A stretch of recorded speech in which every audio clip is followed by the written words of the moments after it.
Hello बच्चों, कैसे हैं आप लोग। आज हम अरिथमेटिक प्रोग्रेशन का सेकंड वीडियो लेके आए हैं और इसमें कुछ क्वेश्चंस जो काफ़ी इम्पोर्टेंट होते हैं उनको सॉल्व करके दिखाएंगे। तो पहला क्वेश्चन हमने लिया है, which term of 80, 24, 21, 18, 15 dash dash dash is the first negative term. तो इसको करने के लिए हम क्या कहेंगे इसके सोल्यूशन में कि let a n be first negative term. तो कंडीशन हमारी क्या बन जाएगी कि a n is less than 0।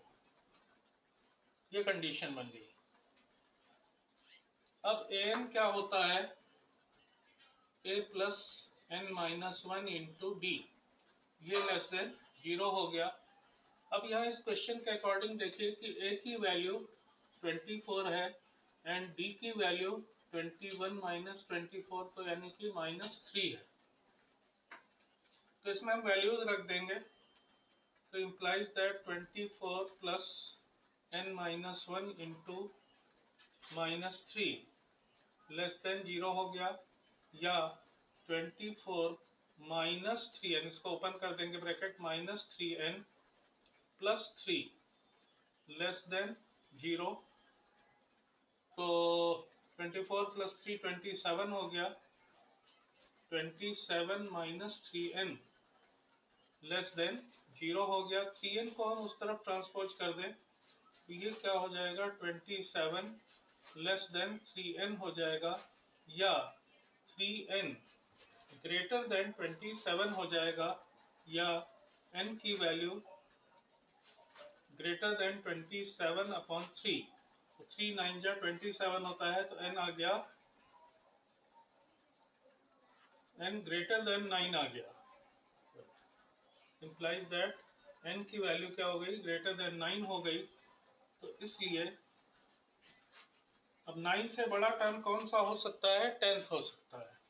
तो इसलिए A10 will be first negative term। ये हमारा आंसर हो।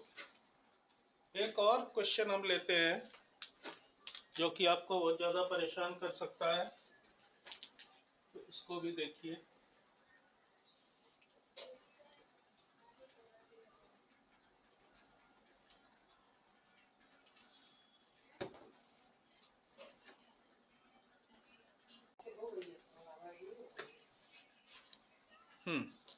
तो क्वेश्चन हमने लिया है, for what value of n are the nth terms of following two APs the same. तो पहली एपी है 13, 19, 25 डैश डैश एंड दूसरी एपी है 69, 68, 67। तो n की क्या वैल्यू हो कि दोनों का nth टर्म सेम हो जाए।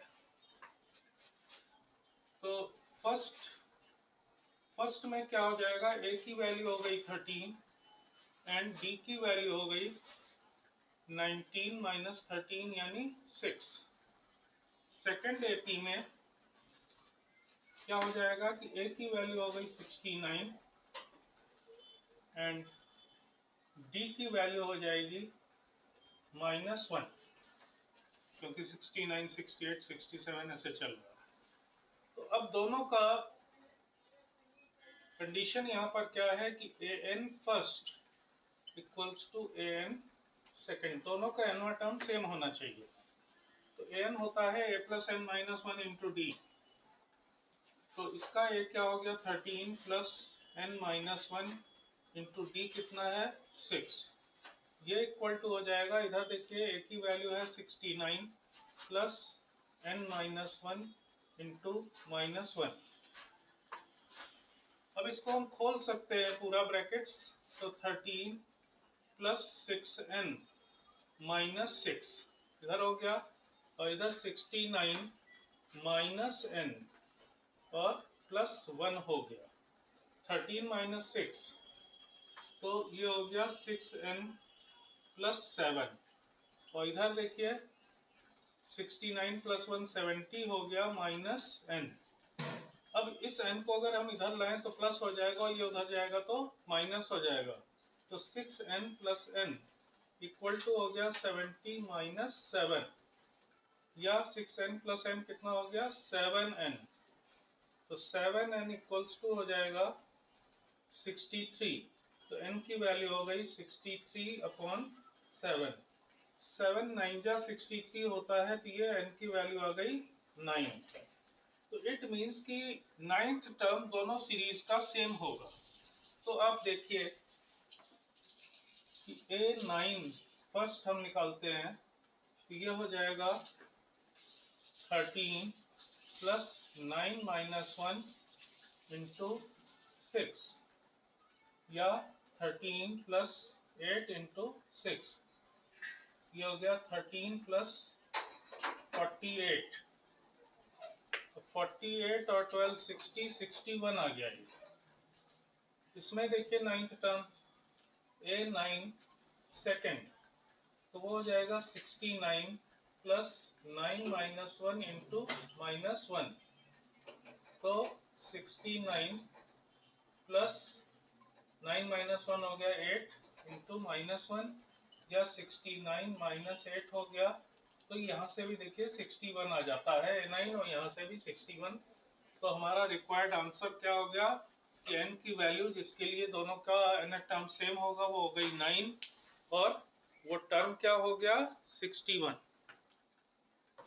नेक्स्ट क्वेश्चन हम लेते हैं।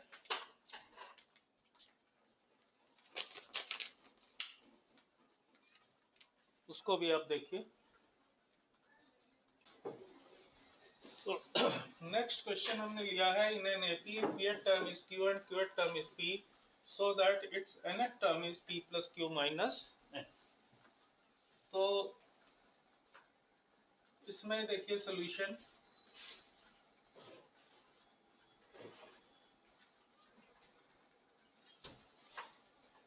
हम पहले मान लेंगे कि let first term be a and common difference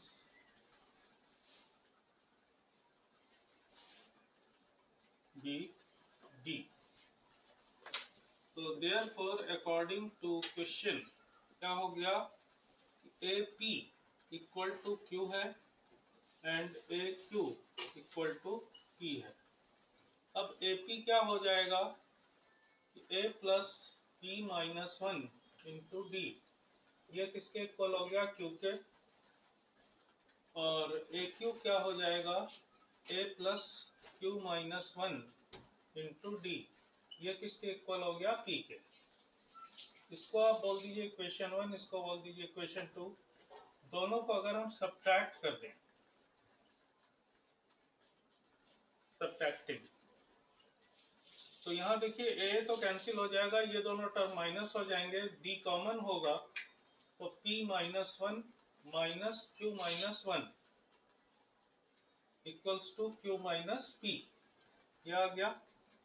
यहाँ ब्रैकेट्स ओपन करेंगे तो d into p minus 1 minus q plus 1 equals to q minus p, ये 1 1 कट गया, तो d into p minus q equals to q minus p है, इसमें से अगर हम माइनस 1 कॉमन ले लें तो ये भी p माइनस क्यू हो जाएगा, इसलिए d की वैल्यू क्या आ जाएगी, ये उधर डिवाइड होगा तो d की वैल्यू आ गई -1। अब d की वैल्यू हम किसी भी इक्वेशन में पुट कर सकते हैं, तो उससे ये आ जाएगा।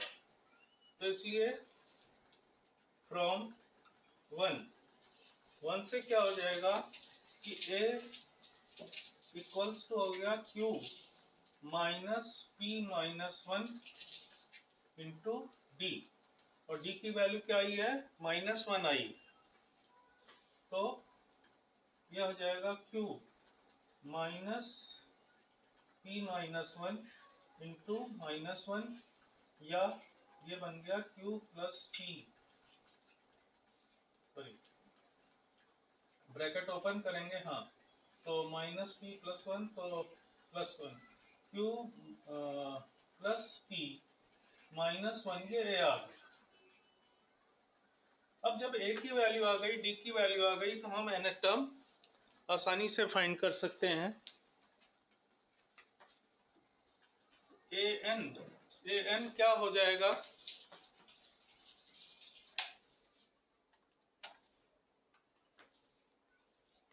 an क्या हो जाएगा? a plus n minus one into D. a की वैल्यू आई थी q plus p minus one plus n minus one into minus one, या इसका हम ब्रैकेट ओपन करें तो q plus p minus one minus n plus one minus one cancel हो गया, तो an आ गया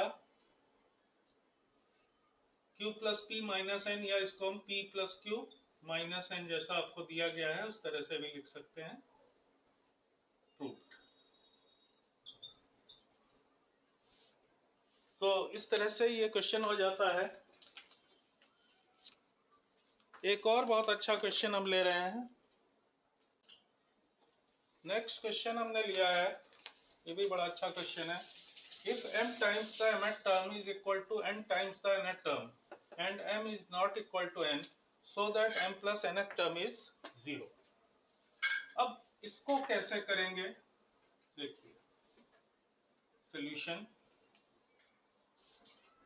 क्वेश्चन में हमको क्या दिया गया है कि m times the mth term is equal to n times the nth term, तो m into am equal to n into an, ये हमें कंडीशन दी गई।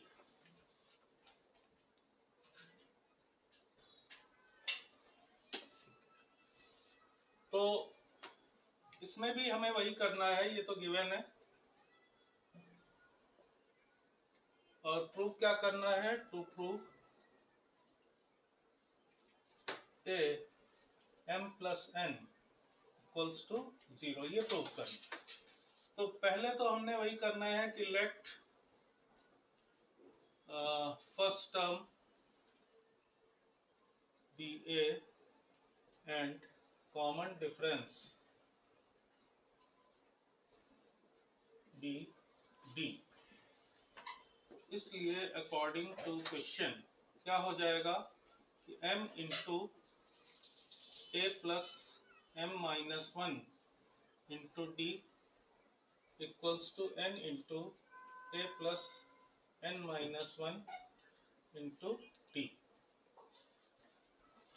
अब इसको देखिए, ओपन करेंगे हम ब्रैकेट्स, तो a इंटू एम हो गया am प्लस यहां भी m से मल्टीप्लाई होगा तो m स्क्वायर माइनस m से इसमें मल्टीप्लाई किया तो m square minus m into D. ऐसे ही इधर की तरफ क्या हुआ, an plus n square minus n into D, ये बन गया।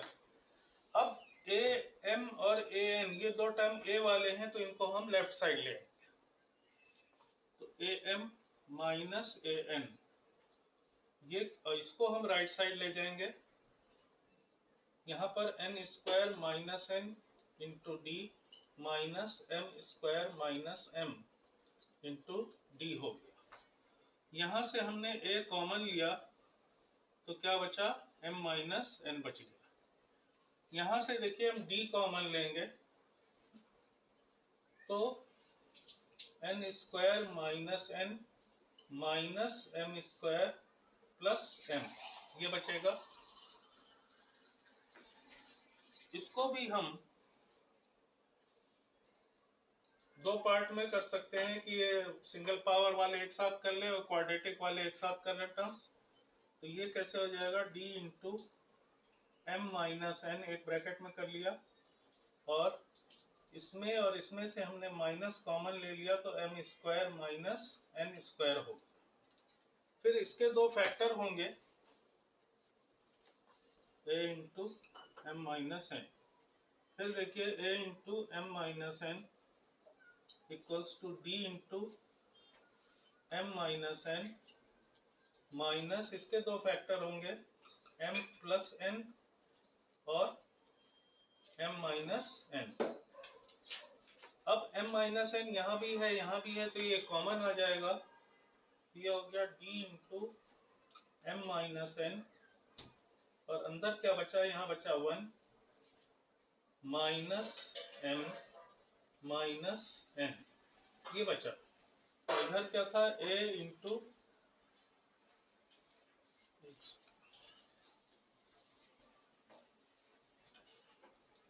यहाँ था देखिए a into m minus n, तो m माइनस एन इधर भी मल्टीप्लाई इधर भी मल्टीप्लाई, तो ये दोनों हो गया कैंसिल आउट। एंड इसके बाद क्या हम करेंगे, यहाँ बचा हमारे पास a, और यहाँ राइट साइड में बचा d into 1 minus m minus n, ये आ गया एक रिलेशन।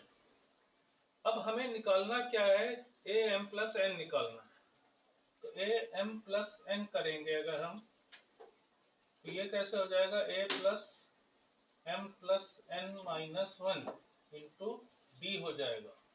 बट a की वैल्यू क्या थी, d into 1 minus m minus n थी ये, तो इसको यहाँ हम सब्स्टिट्यूट कर दें अगर ये वैल्यू, तो ये इक्वल टू हो जाएगा d into 1 minus m minus n और plus d into m plus n minus 1। इन दोनों में से अगर हम d कॉमन ले लेते हैं तो क्या बचा, 1 minus m minus n plus m plus n minus 1।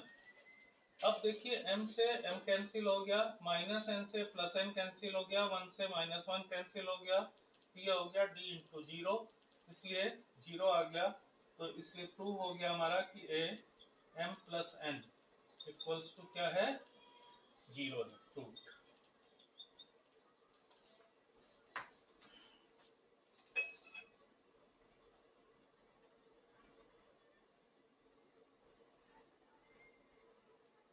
एक और क्वेश्चन हम ले रहे हैं,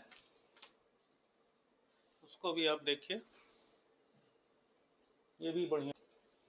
तो ये नेक्स्ट क्वेश्चन देखिए, if mth term of an AP be 1 upon n and nth term of b 1 upon m, then show that its mth term is 1। अब इसके सॉल्यूशन में भी पहले तो हमको वही स्टेटमेंट लेना है कि let first term be a and common difference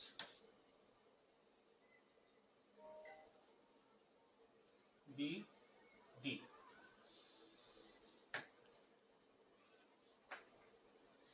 फिर therefore according to question, अब mth टर्म यानी am क्या हो गया, a plus m minus 1 into D, और ये कितना है, 1 अपॉन n है, इसको हमने बोल दिया इक्वेशन नंबर 1। और an क्या हुआ, a plus n minus 1 into D, ये कितना है, 1 अपॉन m है, इसको हमने बोल दिया इक्वेशन नंबर 2। अब इन दोनों इक्वेशन को हम अगर सब्ट्रैक्ट कर दें तो a कैंसिल हो जाएगा, सब्ट्रैक्टिंग, तो यहाँ पर आएगा d into m minus 1 minus n plus 1 equals to 1 upon n minus 1 upon m। फिर यहाँ देखिए 1 1 कट गया, तो d into m minus n हो गया, और इधर एलसीएम लेंगे तो m minus n upon mn हो गया। अब m माइनस n दोनों तरफ था, कैंसिल आउट हो गया, तो d की वैल्यू क्या आ गई, 1 अपॉन mn आ गई। अब d की वैल्यू हम किसी भी इक्वेशन में पुट कर दें तो a की वैल्यू आ सकती है, तो फ्रॉम 1 a क्या हो जाएगा, 1 upon n minus m minus 1 upon mn। t की जगह जब 1 अपॉन mn रखेंगे तो mn नीचे आ जाएगा। इसमें दोनों में हम एलसीएम लेंगे तो एलसीएम mn ही हो जाएगा, n से डिवाइड करेंगे m आया, तो m हो गया यहाँ माइनस m प्लस 1, m से m कैंसिल हो गया, तो ये भी आ गया 1 अपॉन mn, a की वैल्यू भी यही आ गई जो d की आई थी। अब हमें फाइंड क्या करना है, mnth टर्म। इसलिए a mn ये क्या हो जाएगा a plus mn minus 1 into d. अब a और d की दोनों की वैल्यू हम पुट कर दें तो ये हो गया 1 upon mn plus mn minus 1 upon mn। अब एलसीएम तो वही mn ही हो जाएगा यहाँ, तो 1 प्लस mn माइनस 1, 1 से 1 कैंसिल हो गया, ये बचा mn अपॉन mn, पूरा कैंसिल होके 1 आ गया, तो a mn की वैल्यू 1 आ गई, ये भी प्रूव हो जाता है। तो बच्चों आज के लिए इतना ही। कल हम सम ऑफ एपी के बारे में बात करेंगे, उसका फार्मूला डिराइव करेंगे और उसके ऊपर भी कुछ क्वेश्चंस करेंगे। तब तक हमारे चैनल को सब्सक्राइब करते रहिए। चैनल एज यूजुअल आप जानते ही होंगे, अल्फा ट्यूटोरियल्स ऑफिशियल। एंड साथ साथ बेल आइकन को प्रेस करना मत भूलिए ताकि आपको रेगुलर अपडेट्स मिलते रहें। Thank you.